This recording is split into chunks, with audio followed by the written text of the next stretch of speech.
Peggy 18.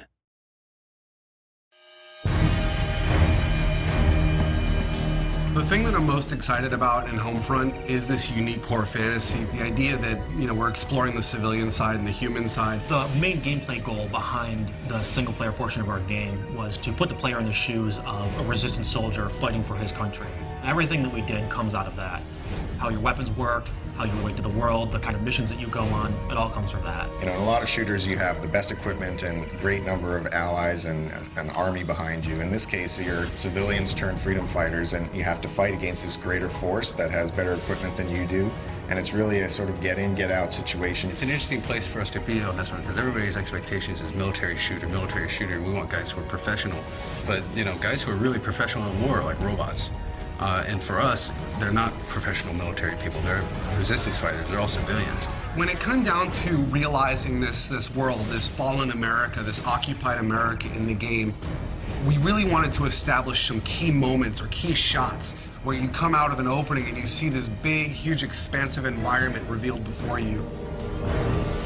You see this enormous vista of this plane that crashed when the EMP went off. It's kind of like this moment where you're like, this is really something different. It's really spectacular. We really want people to feel like this looks like a place that I grew up in, and then twist it, and now it looks abandoned, now it looks collapsed. The second thing, which I think has been a huge win for us overall, is going after real-world brands. We really want to get these brands in here because they're part of the fabric of American life. So one of the places that the Koreans use as a supply depot is a classic big box store, and they sort of move in and they use the big space to store all their military stuff. And it's one of our big set pieces where the military goes on a raid mission to steal a bunch of fuel. Consequence of violence is something that we're focusing on in the game. War is not a pretty thing, and there's not always lots of positive events that come out of it. It's actually very dark and tragic, and we want to show that element in Homefront, which you don't really get in a lot of shooters. Jake, just put them out of their misery. Who's shooting? Let those bastards come! In an average FPS, you'll blow through 30 to 100 guys every 15 to 20 minutes or so. And you sort of get this what we call massacre fatigue. When you stop even caring, you don't even realize that you're killing humans. But what we're trying to do is really attach emotion to that it actually, there are consequences to violence. Please form a single file line and have your papers ready for inspection. How am I supposed to make the player feel or care about the fact that they're killing when that's the whole goal of the game? But that's really the fundamental crux of what we're trying to achieve.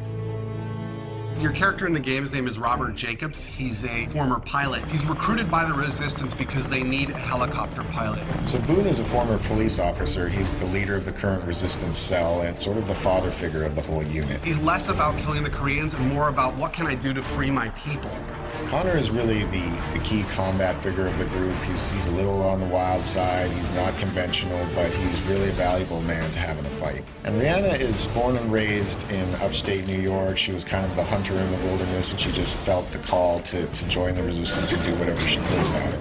The final character is Hopper. What makes him really interesting is he's a Korean American, and he has scars on his face from race riots that happened in the early parts of the war.